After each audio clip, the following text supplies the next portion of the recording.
Let's talk about sports, baby. From the stands of a sports fan, my man Pots and Pans, what's the deal? You kicking with KC, MC. Let's talk about the top sports topics of the last couple of days.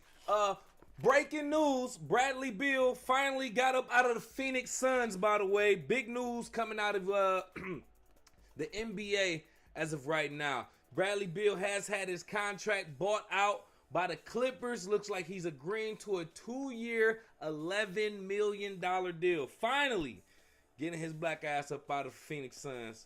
When it seems like nobody really wanted him there, it seemed like a lot of people was talking about it and just mentioning the fact that it's not a good fit. Didn't want to necessarily get rid of KD. And, I mean, they end up getting rid of KD. So, the core guy that they have, Devin Booker, right now, the same guy that they started with, should have stuck with that in beginning and just gave him whatever other pieces he feel like he needs. Now, would the average basketball player want to be with Kevin Durant? I understand that. Yes, cool. But if you are a true basketball fan like myself, from the stance of a sports fan, you would know that KD is a basketball team killer, bro. Killer, bro. He will mess up your franchise historically. Now, with the exception of OKC and Golden State, that's where he messed up in general. But every team since then, check the records, got swept in the playoffs or didn't get far in the playoffs, or he just did bad, or he just left. We talking about the Nets. Talking about Phoenix now. Was there another team that he played for? Maybe it's just the Nets and Phoenix as of right now. But now he's on Houston. Houston, which was a team that did make it to the playoffs last season. Not to say that they won't make it next season, but will they get swept? He has a history of that as well. But anyway, coming from ESPN.com, 3-time NBA All-Star Bradley Beal has agreed to a contract buyout with the Phoenix Suns and plans to join the LA Clippers on a 2-year, $11 million deal with a player option after he clears waivers. The player option for 2026-2027 clears the way for Bradley Beal, who's 32 right now, to be one of the top available players in free agency next summer. For the Clippers, Beal is a natural fit alongside Kawhi Leonard and James Harden as a scorer, playmaker, and co-star. LA signed Brook Lopez in free agency and traded Norman Powell to the Miami Heat in a 3-team deal that brought forward John Collins to the Clippers from the Utah Jazz as well. So that's what they're working with right now, the LA Clippers. So they're saying the potential starting five would be James Harden, Bradley Beal, Kawhi Leonard, John Collins, and Zubac playing a 5.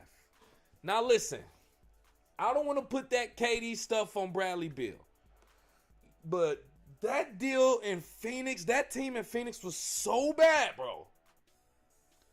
Like, I don't want to say Bradley Beal's the reason. I don't want to put it all on KD either, objectively speaking. But dog, they didn't make the playoffs, bro. With a roster like that, let me tell you, that just goes to show, historically speaking, from the stands of a sports fan, I have seen teams. Excuse me, let me put this tablet back on the charger. I have seen teams with big name superstars or all-stars stack up their squad and do nothing. Do nothing of expectations, at least. Expectations should be the championship always. So we go back to 2004 with the LA Lakers having Karl Malone, Gary Payton, Kobe Bryant, Shaquille O'Neal, what was that? Rick Fox. They had everybody on the squad and lost to my Detroit Pistons 4-1 in the finals, Game 5. You see what I'm saying? So rarely have I seen the expectations of a naturally, organically put together superstar team with 3, I'll say 2 for sure superstars, but on average about 3 superstars. Superstar, I'm talking about one player who has proven to carry at least a whole team on their back. 3 superstars on one team to take you to an actual championship and win. I've yet to see it. Not in my lifetime.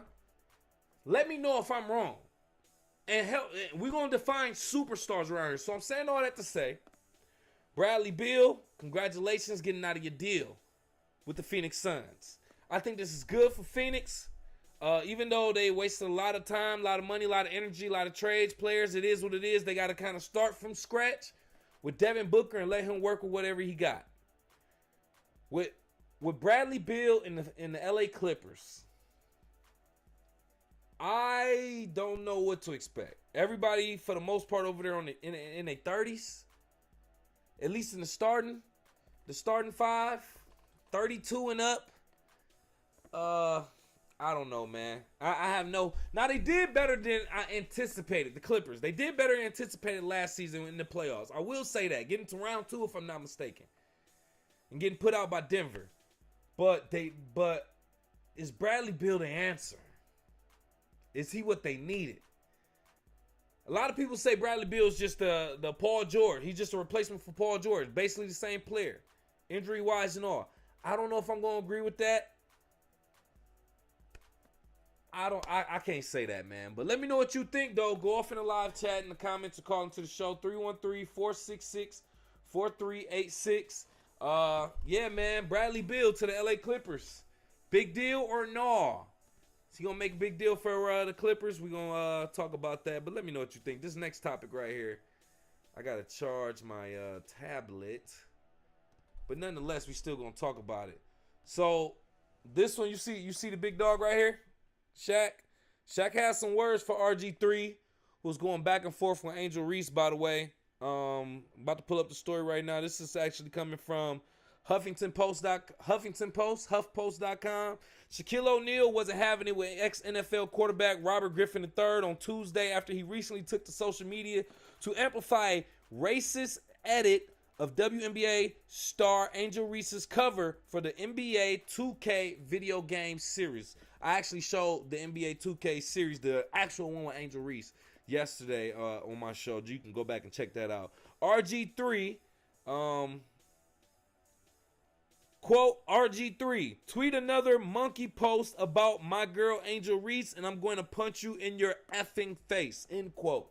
Said Shaquille O'Neal. This is him in the middle actually pointing to the camera and talking to RG3. Who took off his sunglasses and directed his message towards the camera on the Off the Record podcast. He further continued, "Okay, it's enough. Like, I don't usually do stuff like this, but stop it, bro." End quote. Okay, so listen, I watched the actual video with Shaq and him saying this apology, not saying apology, excuse me. Him directing this message towards RG3. I watched it when I heard about it. I was like, yo, what's up? He was in the middle of talking about something else, males being males or something like that. And he said, speaking of a man, took his glasses off and looked directly at the camera and said, RG3. That's when he said this quote right here. Let me say it. Let me see. RG3. Tweet another monkey post about my girl Angel Reese. I'm going to punch you in your fucking face. Okay? Like, it's enough. Like, I don't usually do stuff like this, but stop it, bro.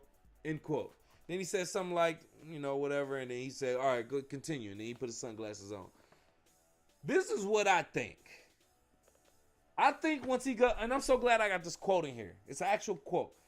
Once he got to the K, it's enough. Like, I don't usually do stuff like this, but stop it, bro. I think the way he kind of ended it on a softer note lets me know that he regrets saying, I'm going to punch you in your effing face. That, I think he regret. That part. I think Shaq had all good intentions on protecting Angel Reese. I will say that. But with so many brands that Shaq represents, how big he is, pause, and what he could do if the lawsuit that'd be there if he punched somebody, bro, like, he's not gonna really punch anybody. We all know this. Unless he's like physically approached and touched first or something like that, harassed or assaulted. But other than that, I think he kind of regrets saying, I'm gonna punch you in your effing face. I think he crossed the line with that. Cause now I feel like we want to see it now, Shaq. If you're gonna do it, then do it. Tweet another monkey. He said tweet another monkey post about my girl Angel Reese and I'm going to punch you in your effing face. I think it's highly unlikely that Robert Griffin III is going to tweet another monkey post about Angel Reese. If he did, the audacity of this man.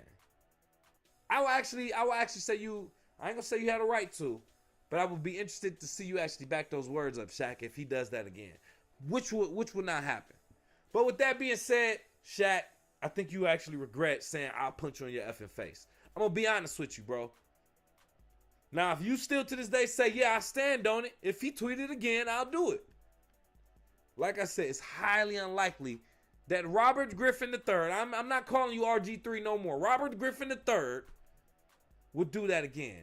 That goes to show there's two more Robert Griffins out there that we should either be investigating, questioning, or looking at like, bro, you approve of this? It's two other Robert Griffins out there.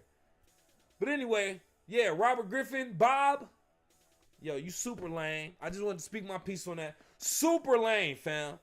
I ain't about to be talking about what Shaq talking about or nothing like that. Talking about I'll punch you in your face.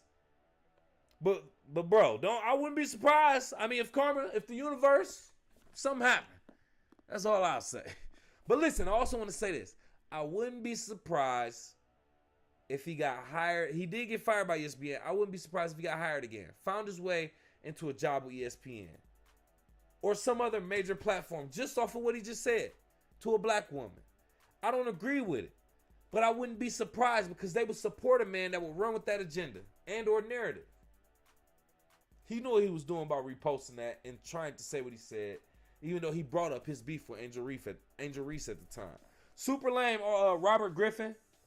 But Shaq, hey, you got too many brands to stand on, fam. I don't think you really mean that. But prove it.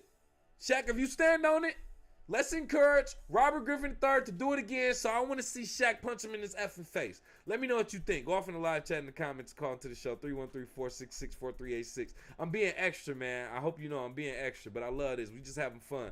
All right, so check this out. I'm actually about to read this in real time. This is coming from CBSSports.com.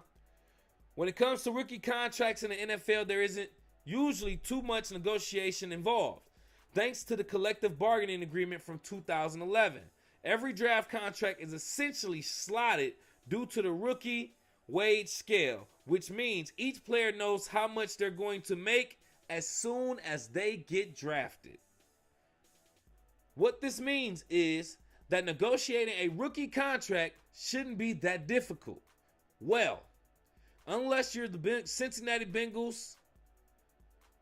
The Cincinnati Bengals seem to invent new ways to frustrate their fans and players every year, and that once again happening this year. The team's first-round draft pick, Texas A&M pass rusher Shamar Stewart, you see picture right here, showed up to OTAs, but he didn't participate in a single workout this spring because he still hasn't signed his contract.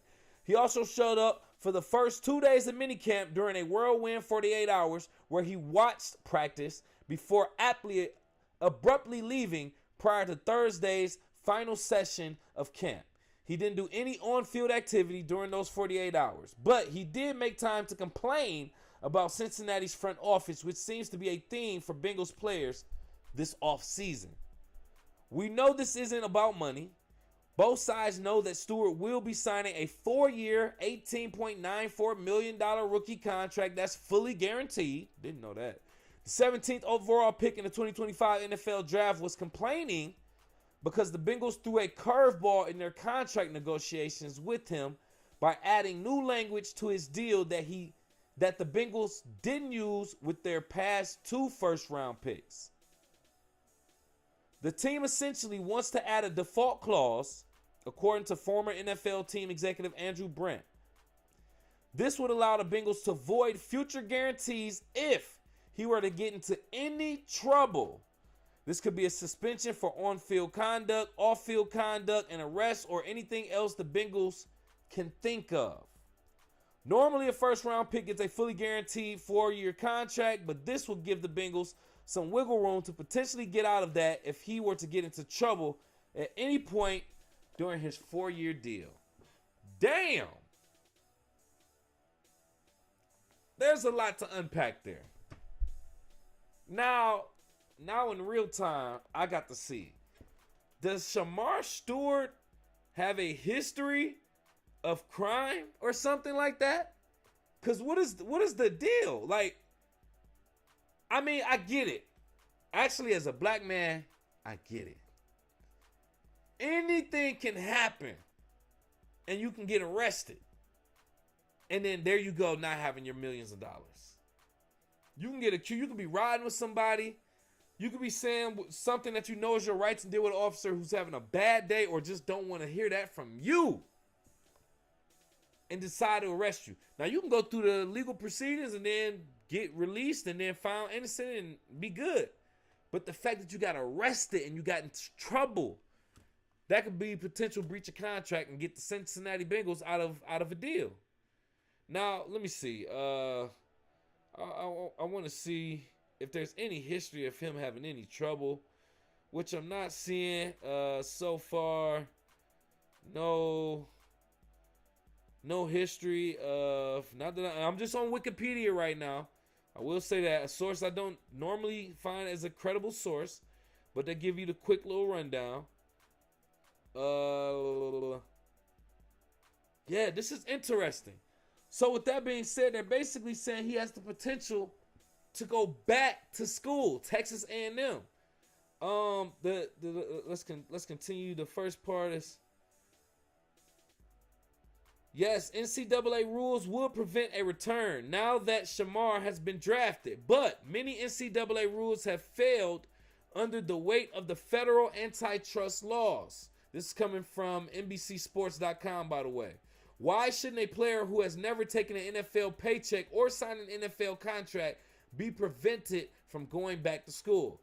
It could be that a single letter from NCAA nemesis Jeffrey Kessler will cause the NCAA to look for the nearest bed under which to hide. If Stewart is going to do it, he needs to get started ASAFP. You can imagine what the F stands for. College football season has come around quickly, and as best as we can tell, however, Stewart would be very interested in exploring any financial offer from Texas A&M or elsewhere, since the transfer portal is unenforceable. Translation: any school out there that wants to explore adding Stewart for 2025 should perhaps begin to kick the tires. While the relevant language of the collective bargaining agreement isn't entirely clear on this point, it seems reasonable that the Bengals would hold his rights as the 17th overall pick in the draft. So, if Stewart gets paid to play football this year and falls back to the Bengals in his same slot next year, he will have plenty of money while still getting the money he would have gotten under his rookie deal in 2024. Listen, there's a lot talking about this. Let me just say this. The news is that Shamar Stewart from the Bengals is not signing his contract, ultimately because he doesn't agree with the part of not getting in trouble, or getting in trouble will give them the right, Cincinnati Bengals, the right to void the contract. He's holding out on that. What I will say is this. If you don't have a history of trouble and you're not worried about it, bro, do what you got to do to get your meals, bro, and try to stay as safe as possible, at least for that year or for 4 years or whatever the hell you got to do, bro. Now, as a black man, I get it. Unless you are a black man, you wouldn't understand. As a black man, I get it. Anything can happen, bro. I promise you that. As a black person in general, I've just read a story about a black woman, HOA fees, getting arrested. Listen, anything can happen and you can get arrested as a black person. And it'll be the smallest reason. Smallest inconsiderate, smallest inconvenience. And I can understand not wanting to risk those millions. So I hope he works it out. But with that being said, the thought of you going back to college is weird, fam. Even if you went back to college and came back to the NFL, they'll probably still have that stipulation for you unless you go to another team. And even then, they might look at it as, why did you not want to sign the previous contract for not wanting to get in trouble? So with that, I'm like, yo, it kind of makes you think, do you want to potentially be blackballed from the NFL for not signing this? Or do you want to just sign this, get what you can get, try to stay as clean as you possibly can stay, and just take those checks as you are in the NFL, and just make sure you do smart stuff with it. Put it aside. just in case something happens. I don't know. That's just me outside looking in, but that's my perspective from the stands of a sports fan. You see the sign right there, but let me know what you think. Go off in the live chat. Would you go back to college if you didn't agree with your NFL contract from the Bengals currently, saying that you couldn't get in trouble? On the field conduct, off the field conduct, on the field conduct. I mean, I get it. Just control your temperature. Off the field, pretty much the same thing. Arrest or anything else the Bengals can think of, that's kind of wide, vague language. But work that out, young man. Work that out and work it out soon. Opportunity of a lifetime, man. If you are the first NFL player and the only NFL player in the draft in general to get this, I would understand kind of raising flags. But at the same time, I believe every franchise has their own rules and own rights to do so. And it's up to you if you want to go by it. So, hey, but let me know what you think. Go off in the live chat in the comments or call into the show. 313-466-4386. Would you sign that deal? What they say, how much it was? Let me read that one more time. 18. I think it was like 18. Yeah, that was a like an $18 million. Yep. Like an $18 million deal, fam. Yeah, I'm gonna have to take that, dog. I'm gonna have to take that, dog. Pause. Where did I read the how much it was? I don't see that on here. Thought it was like 18 million or something like that. I don't know where I got that number from. But anyway, I'm signing it. I'm signing it. Yeah, man. Like what? Bro, man, y'all got me messed up, bro. I don't even see the number on here no more. But I would have 100% signed that, man. You kidding me, bro? Money you ain't never heard of. I do want to be smart. I respect them for that. But, man, yeah, you got to figure that out, fam. Let me know what you think. Go off in the live chat in the comments. Call to the show. 313-466-4386. Next topic. Did you watch the MLB All-Star game last night? More than likely you didn't.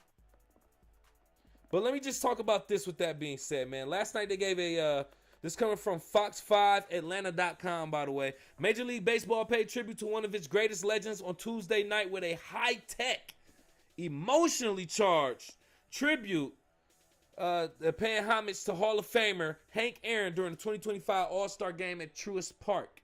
The tribute, held following the 6th inning, honored the anniversary of Aaron's record-breaking 715th home run by recreating the historic moment using projection mapping and pyrotechnic. The lights dimmed across the ballpark as fans illuminated the stands with their cell phone lights on the infield. A digital recreation of the April 8th, 1974 scene from Atlanta Fulton County Stadium played out, showing Aaron's iconic homer that surpassed Babe Ruth's long-standing record of 714. High-tech images of Aaron and other players from that era were projected across the field, culminating in a fireball launching from home plate to simulate the trajectory of the historic home run. The scoreboard displayed 715 in bold, and fireworks erupted from the left field stands to complete the experience. A crowd of 41,702 looked on, with Aaron's widow, Billy Aaron, standing and waving as the ballpark erupted in applause. I damn near got emotional reading it, dog. I watched it live. I watched the majority of the NBA All-Star game. We actually did a live stream of it on the previous episode yesterday. I watched it, and when I saw, I said, yo, are they doing this on the regular at the MLB All-Star game? This is phenomenal. But this is the first time they did it. And we all, even the announcers said, yo, that was crazy, bro. Like, they literally had, you would have thought it was a screen, a projection screen on the infield. Like, they showed the pitcher. They showed him right here at the batting. It was so crazy. And then, like they said, like, when he hit it, fireworks shot out. Bro, it was the hardest. It was the hardest thing I ever saw, bro. Pause. Shout out to the MLB. And they did it on that night in Atlanta. Significant, right? Because the All-Star game was in Atlanta this season. It happened in Atlanta when he was with the Braves, I believe, if I'm not mistaken. Or whatever team he was with. It was in Atlanta at the time. but it was also his 715th home run, which is the record, and it was July 15th yesterday. That's why it happened. And it was beautiful. For people who don't know Hank Aaron, didn't know his story, this was beautiful, man. I want to applaud the MLB for that. I want to applaud the MLB for that, yo. And I got to show my respect. That was beautiful, man. If I'm not mistaken, a black man, too. An American black man. I gotta applaud that. Dominating the game of baseball, man. Major League Baseball. So I would love to get back to a point where there's a good, significant percentage of black men in the Major League Baseball. If not, just a few black superstars in there to kind of show that next generation, bro. But hey, man, congratulations again to the MLB on this celebration. My prayers go out to the Hank Aaron family, and big ups to Billy Aaron, his widow, Hank Aaron's widow, who was there as well, man. Shout out to the queen, man, the matriarch of the family, man. 715, dog. Very great show. Highly recommend you watch that on YouTube. Go ahead and YouTube that or something like that, man. But let me know what you think if you did see it. Go off in the live chat in the comments or call into the show 313-466-4386. I just had to talk about that, bro. That was hard. Pause. All right, so this next topic, click on Detroit.com. I just wanted to give some praise to my local university here in Michigan, man. University of Michigan has created a winning culture in baseball, hockey, basketball, soccer, and football in recent years, and professional sports leagues have taken notice as the school has become the first school to have a first-round pick in the NFL, NBA, NHL, MLB, and MLS drafts all in the same year, fam. Let me name them off that you're looking at behind us. Put some respect on their names. Shout out to Michigan, man. Go blue in this mother. Infielder Mitch Voigt, drafted number 38 overall by the New York Mets. The New York Mets selected Michigan Wolverines infielder. Clear this out so you can see these behind me, man. These superstars. Wolverines infielder Mitch Voigt with the number 38 pick in the Major League Baseball amateur draft on Sunday, July 13th. Center fielder William Horkoff, drafted number 24 overall by the Pittsburgh Pirates. Pittsburgh Pirates selected Wolverines centerman Will Horkoff, with the number 24 pick in the National Hockey League draft on Friday, June 28th, 2025. If hockey fans think that name sounds familiar, it's because the freshman phenom is the son of Detroit Red Wings assistant general manager Sean Horkoff. With the selection, Voigt became the first Big Ten player selected in the draft. Oh, that went back to Voigt, by the way. Excuse me for that.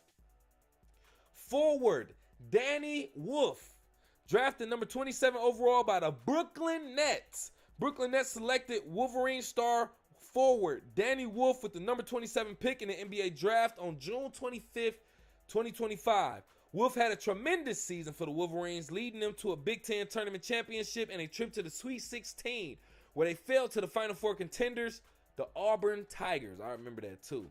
Defensive tackle Mason Graham, drafted number 5 overall by the Cleveland Browns. Cleveland Browns selected Wolverines national championship winning defensive tackle Mason Graham with the number 5 pick in Thursday's first round of the NFL draft on April 24th, 2025. The Browns traded picks number 2, 105, and 200 to the Jacksonville Jaguars for picks 5, 36, and 126 to move back to take Mason Graham. Shout out to them for that, man. Tight end Colston Loveland, drafted number 10 overall by the Chicago Bears. Chicago Bears selected Wolverine national champion winning tight end Colston Loveland with the number 10 pick in the first round of the NFL draft on April 24th, 2025. Loveland was one of the most athletic tight ends in program history.